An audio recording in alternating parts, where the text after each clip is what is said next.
Okay, thanks for your time. Yeah, to clarify, um, as I sent in the email, my son and I watched Searching for Bobby Fischer on January 1st of 2021 as a family thing.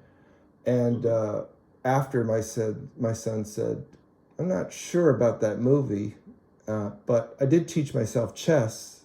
And I said, what? He says, well, there's an app for it. It's really quite easy. So we started playing. He started showing a strong aptitude.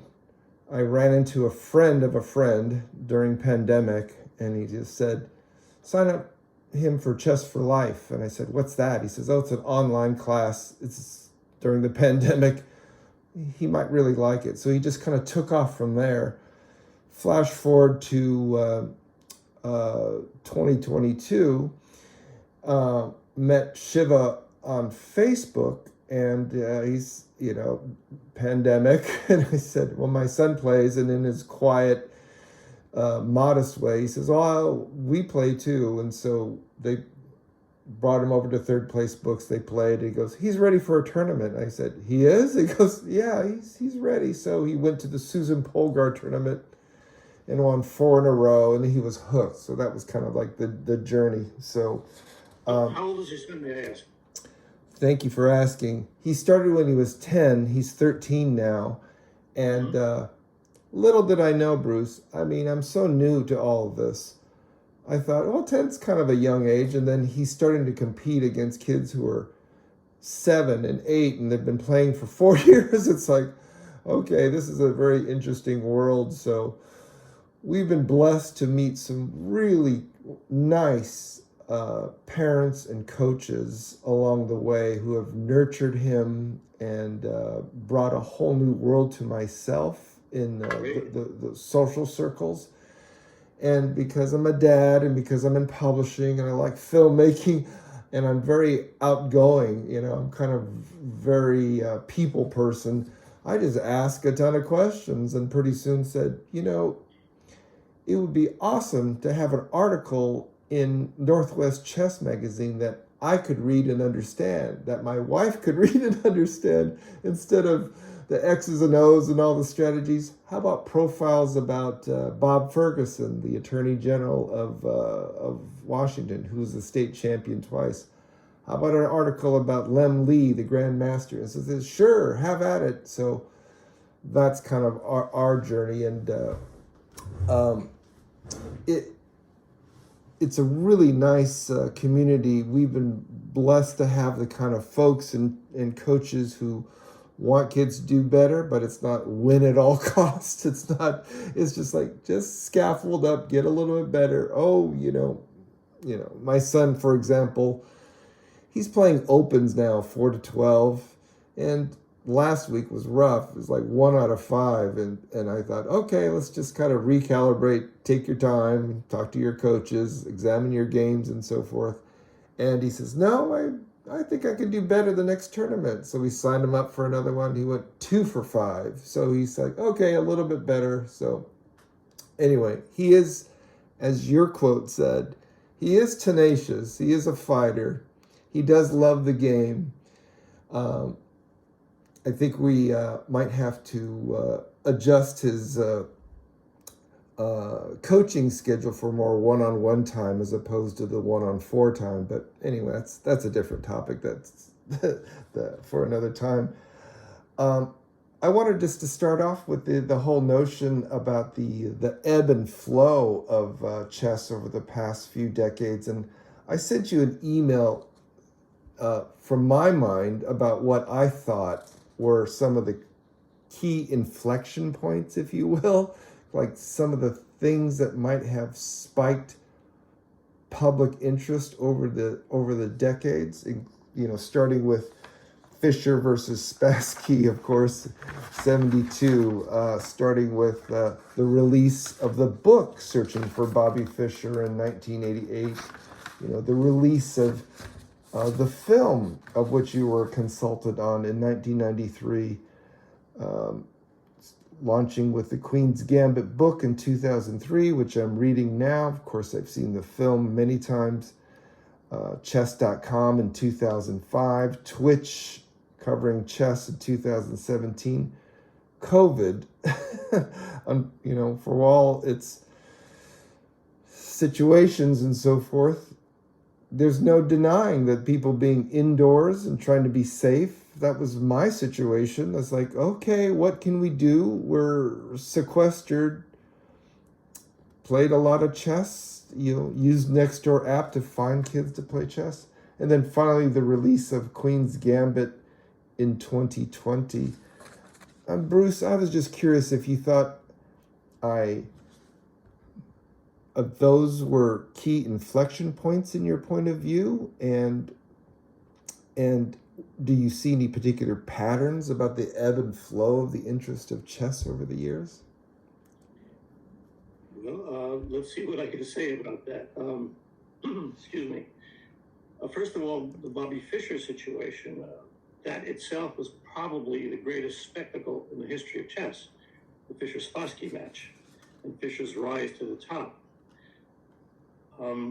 I recall a membership at clubs such as the Marshall Chess Club and Manhattan Chess Club. They practically quadrupled during that period.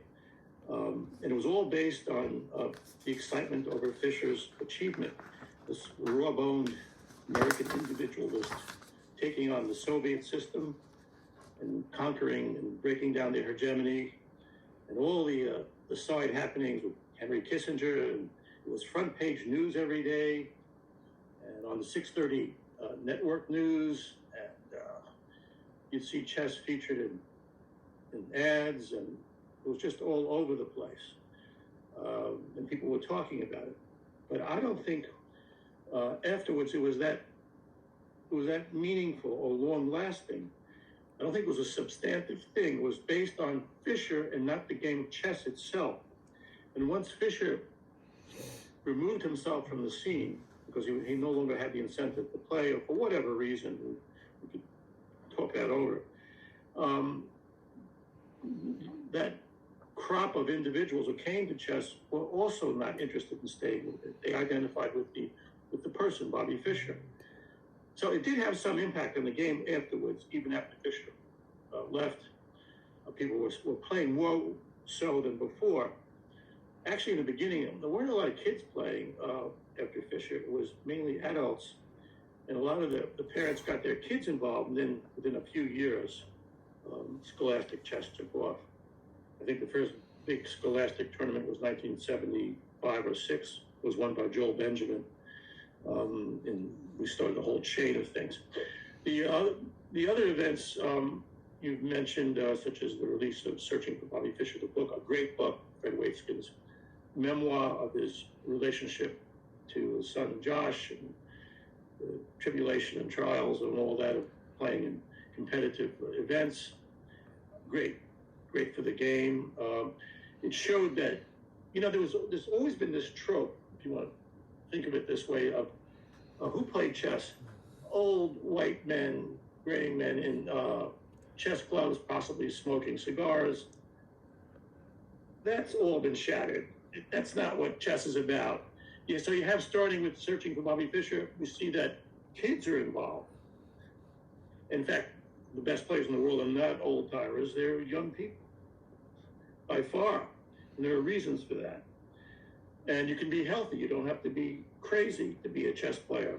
We have this image going back to perhaps Paul Morphy and others, especially in America, of the top players, somewhat Fischer, of course, especially at the end of his life, being strange or eccentric at the very least, if we're going to be kind to them.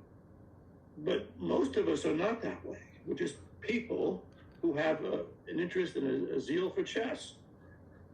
And I think Searching for Bobby Fischer showed that. You could have a kid who loves to play soccer, baseball, what have you, and also do chess. Right. Personified by Josh Waitzkin, portrayed brilliantly by Max Pomerantz.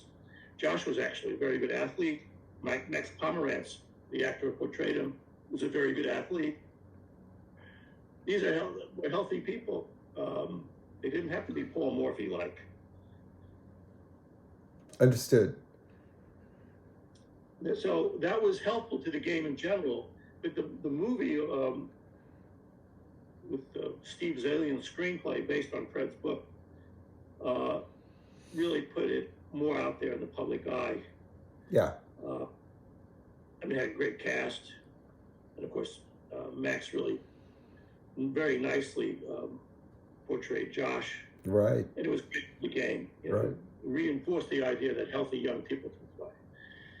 The Queen's Gambit was another matter altogether. Actually, I worked on the original novel. I was a consultant for Random House in 1982. I put the manuscript first. I know. Even the title, the full title, comes from me. I know. Yeah, it's fantastic. It's a whole story in itself. But that kind of broke barriers too, because it showed that, and I knew this from my adolescence, that females could be just as good as males at this game. And there was no, I mean, there are social obstacles, but not talent-wise. And so that was great for drawing many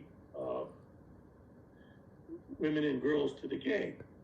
But when with the release of the Netflix series, The Queen's Gambit, during the pandemic, it had widest and biggest impact.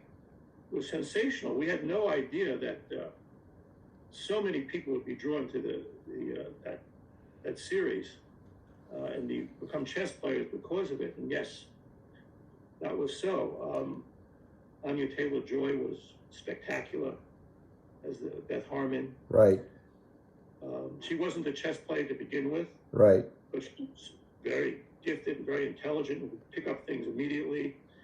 And besides, being an actor, you don't have to be a good chess player. You have to look as if you're a good chess player. Exactly. She certainly did that. Yeah. I mean, that's all the case. When you train an actor, you don't train an actor to be a good chess player, but to look as if they can play the game. You can tell right away if someone's a player by the way they grab the pieces. Sure. If they grab some maladroit way, they're not chess players. Right. There's a certain art to grasping a knight or a bishop. Sure. You can see it at once. So that was very important. But there are other inflection points too. I mean, certainly the rise of software and AI, and the internet. You can play every day now. Instantly find challenging opposition. Chess.com and other services like that have really rewarded us greatly. Also, all the school programs, these are substantial, weighty, meaningful things. They're not based on the shallowness of the Fisher achievements, not that Fisher's achievement, I mean, the way we looked at it. But when you have all these youngsters learning, the game is going to stay with them throughout their lives and build the base for interest in chess.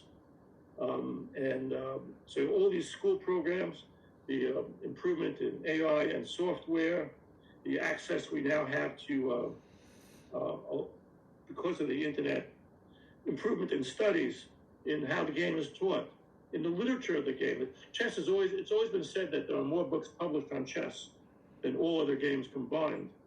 I think it's even more so now.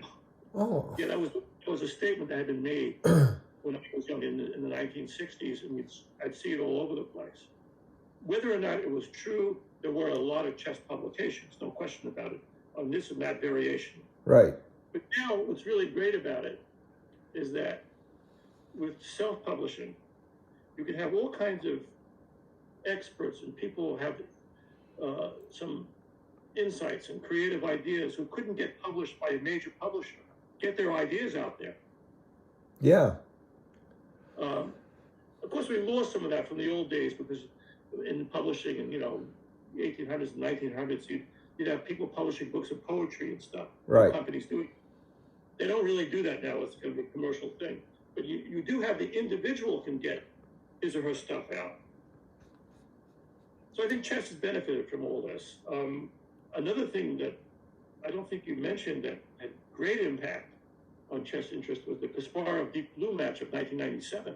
Right. Where Kasparov lost to IBM's Deep Blue program. Because with most, it was front page news, just like Fisher was. Every day, the Times, Wall Street Journal. Washington Post, all the news services. It was all over the place. Finally, computers had surpassed the human mind. Of course, it really wasn't the case.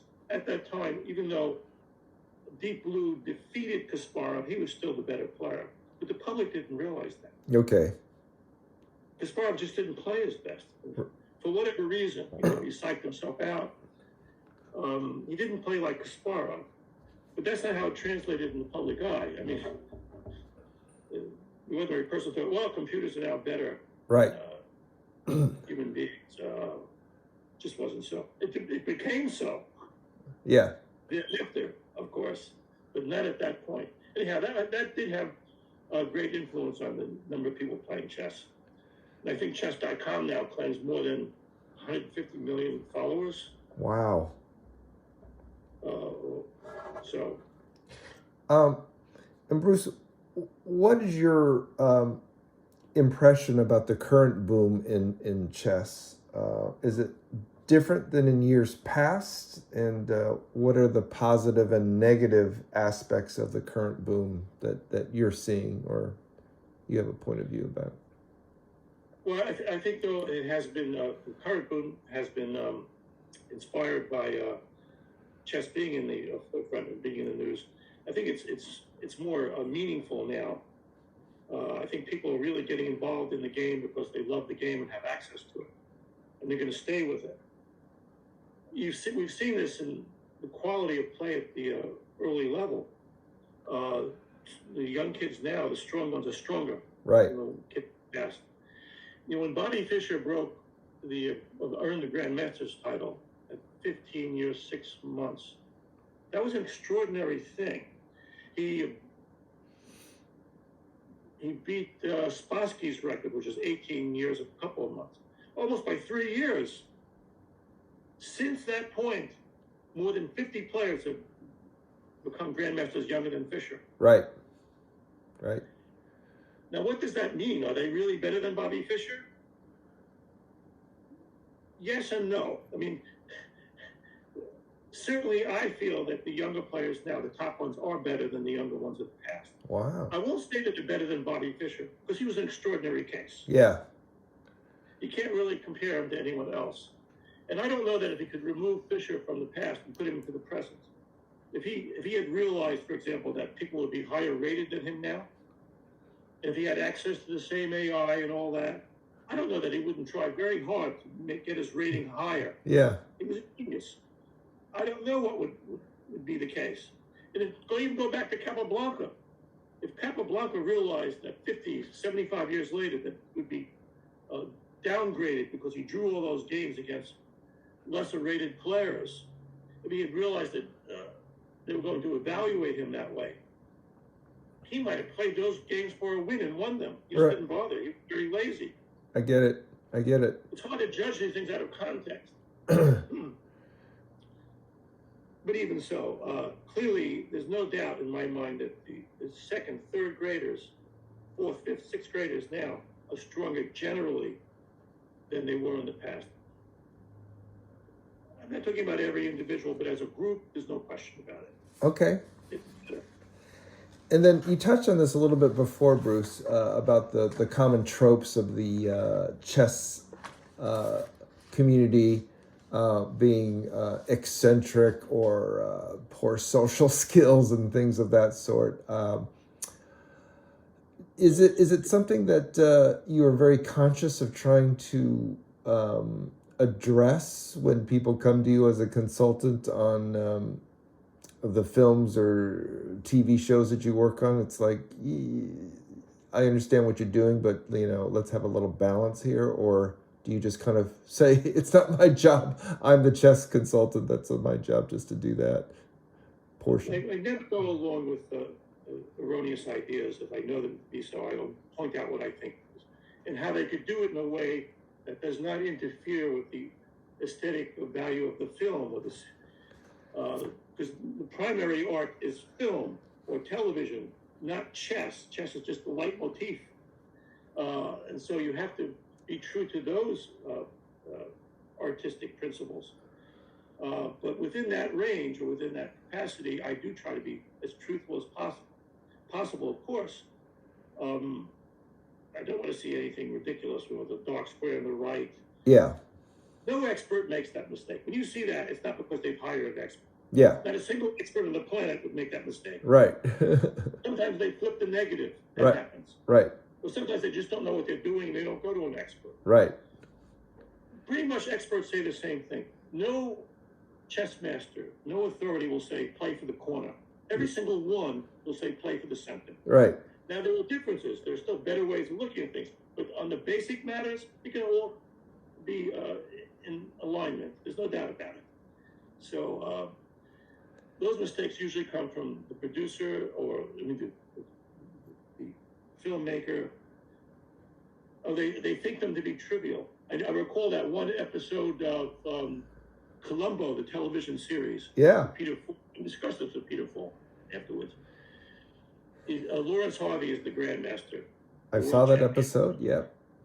And so he's going around at the end, but he's all upset because of the questions Columbo is posing to him. And he's giving an exhibition, and he's so distracted by Columbo's questions, he falls for the fool's mate. Oh. Using 2 moves. This is a physical impossibility. Right. Right. Even if he's being plagued by Columbo. Right. Yeah, I get it. Yeah. So things like that, it just ruins the whole show for anyone. Right. Anyone knows anything about chess. Right. Because they think that's stupid and ridiculous. What does it say for everything else? Okay, that makes sense to me. You touched on other misconceptions the public has, many of them, that you have to counter.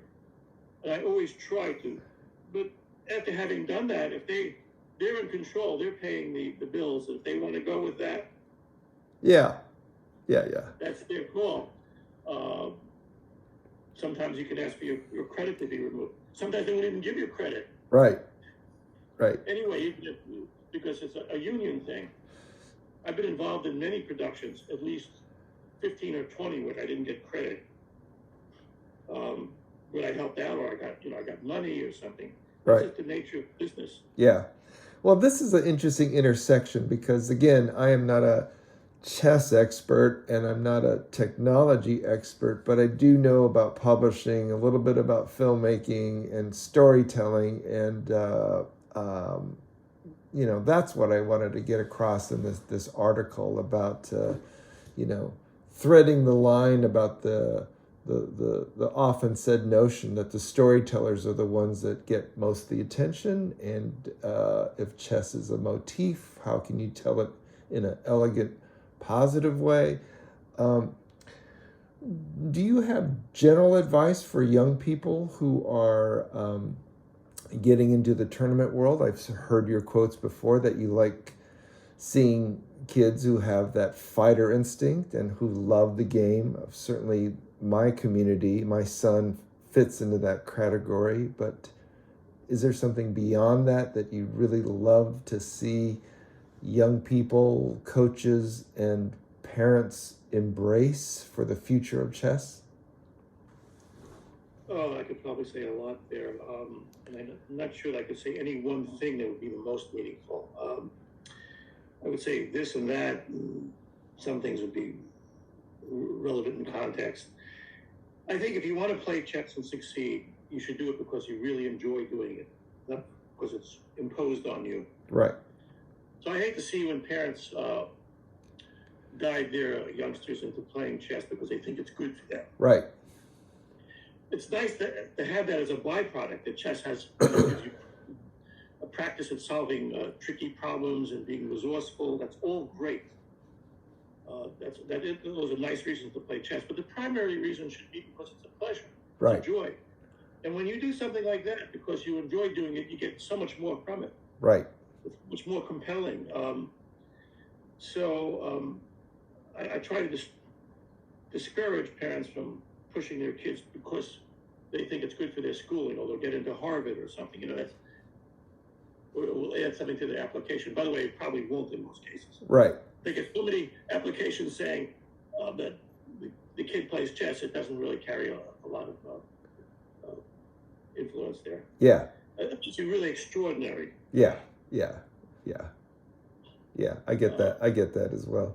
And you've been a long time coach. You probably have coached more kids than anyone else in the United States. Have you seen a new kind of coach because of Lee Chess, the studies, chess.com, or the Zoom ability and so forth? Is that a good trend, or what do you think about the portrayal and the reality of the new types of chess coaches you've seen on the circuit? but when I started, there were very few coaches in America. Yeah, Really throughout the world, but in the Soviet Union, Eastern Bloc countries.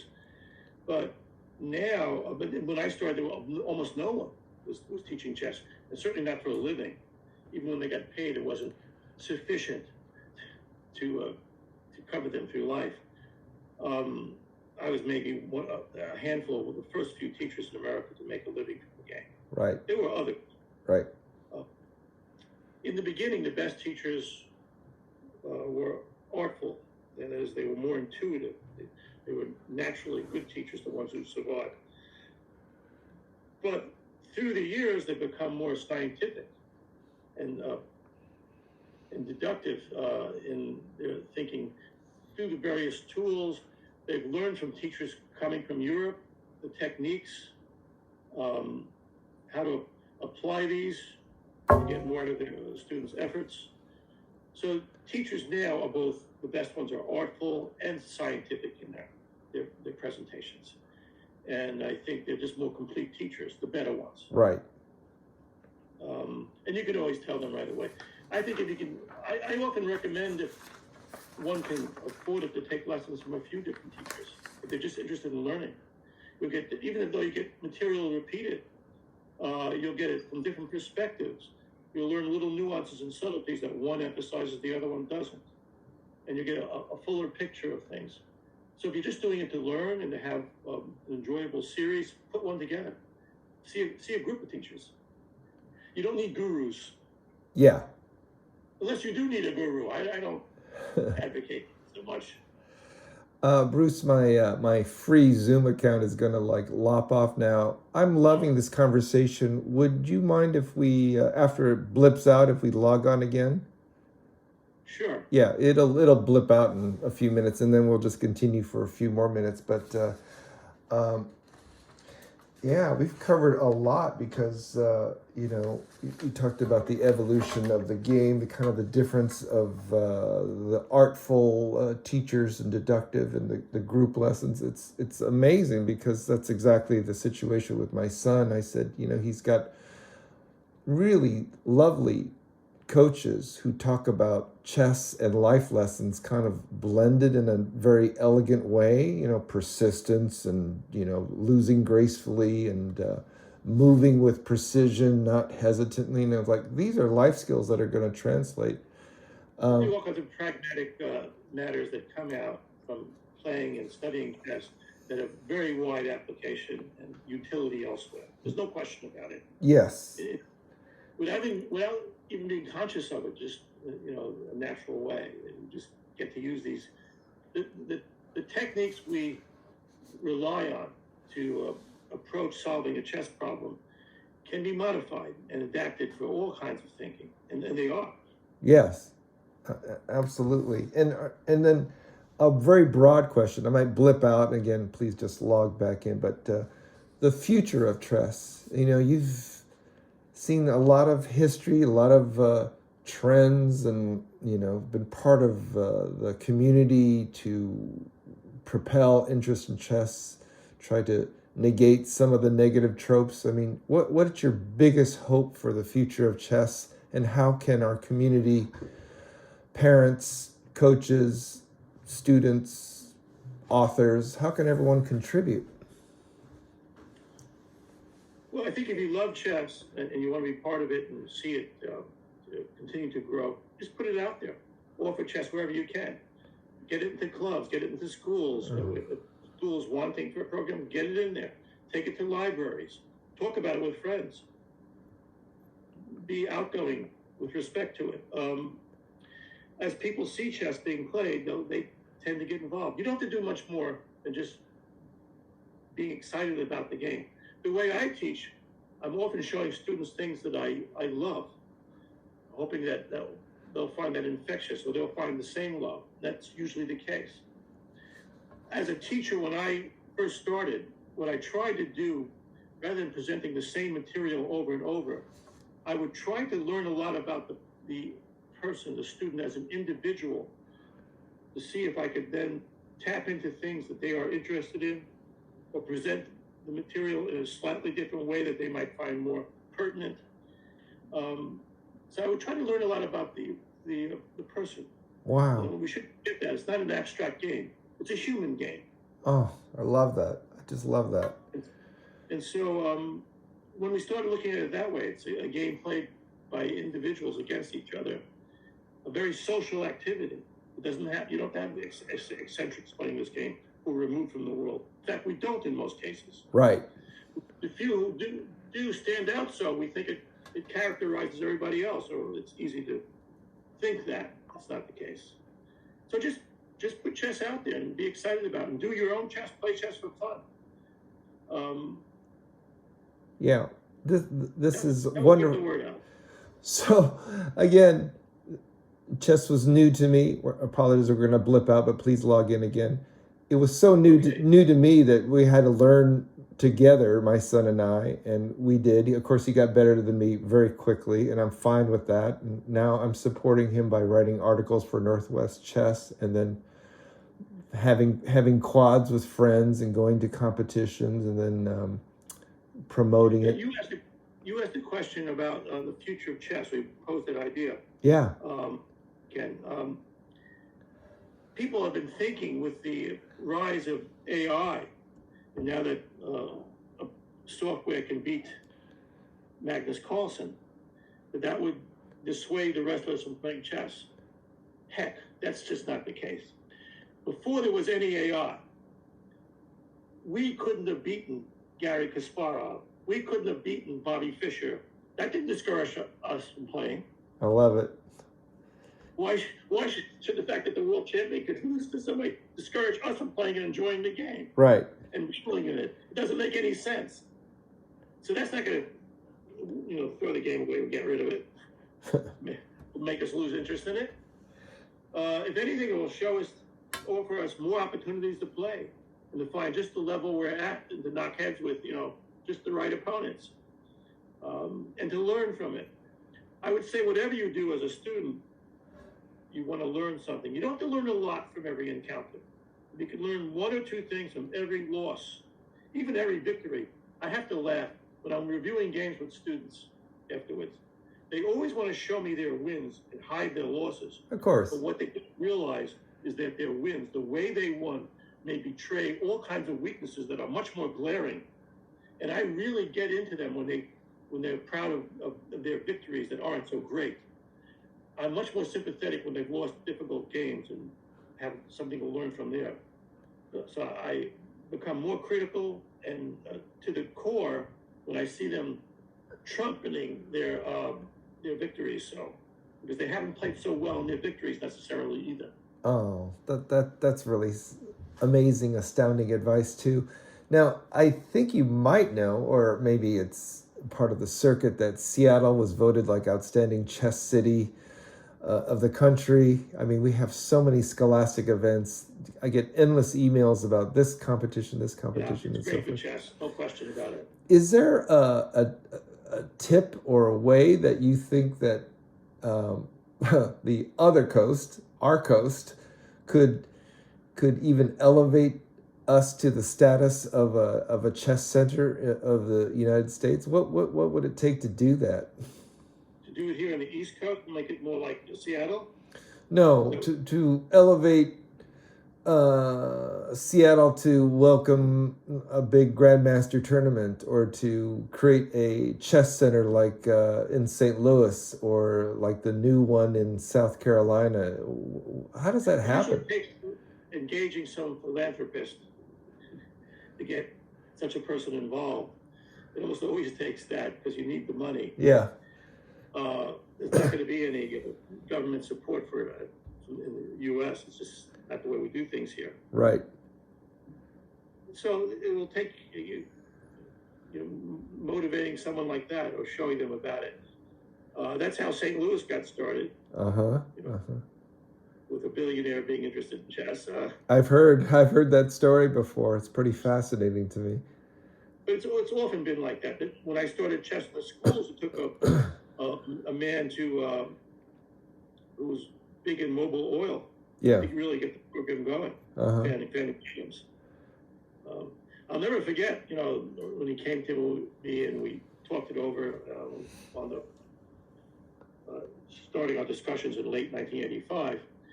I had meetings with various Board of Ed people, critical thinking people, trying to sell chess to the New York City Board of Education. Right.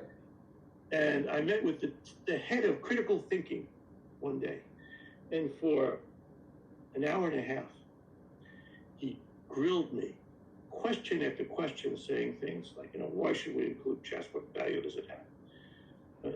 And then he said to me, you say that kids taking chess tend to do better in school, but isn't it true that children getting special attention in any way whatsoever will do better in school?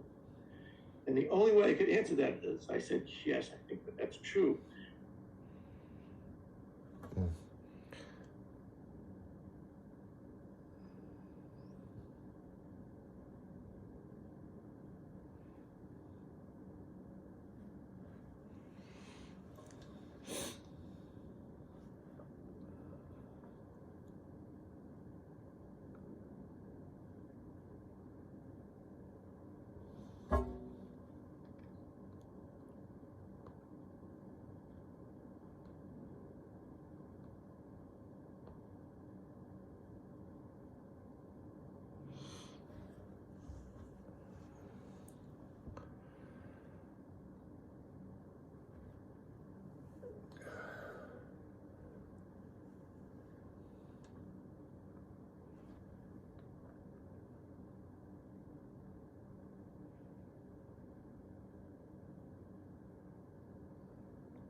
Ken? Yes, I'm here. Are we back? Yes, sorry about that. I apologize, but yeah, you were on a great roll about the critical thinking guy. Yeah, I'll just finish that story, then we can maybe tackle a few more things, and I'm going to have to go. But what happened is, for an hour and a half, I answered every single one of his questions. Yeah. And I really felt that after that meeting, the program was sunk. It turned out he was a bridge master, the head of critical thinking, not a chess master, and he wanted to pull bridge in. Oh. So it looked hopeless.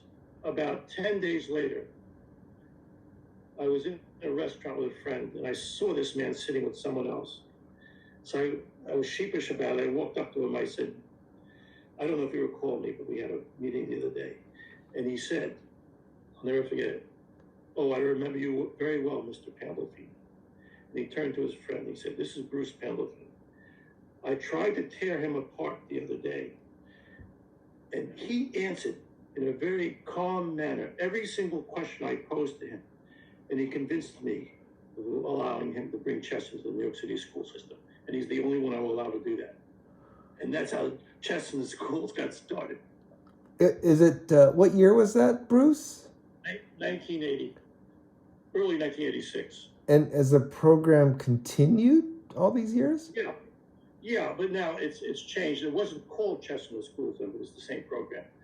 And now it still reaches, I think, hundreds of thousands of people in the New York City area, mainly kids who go to public school. Who have such outlets. The teachers are quite skilled. It's done a lot for chess. I have not been involved in the program in years, and I'm not responsible for anything there, but I think they do a great job. So, wow. That's how. Again, it's very beginnings of what started there. Well, see, that proves my point, Bruce, is that as a chess individual, that is a certain set of skills. But as I told my son, there are other skills like emotional quotient and social quotient and your storytelling ability that helps you convince, align, and inspire other people.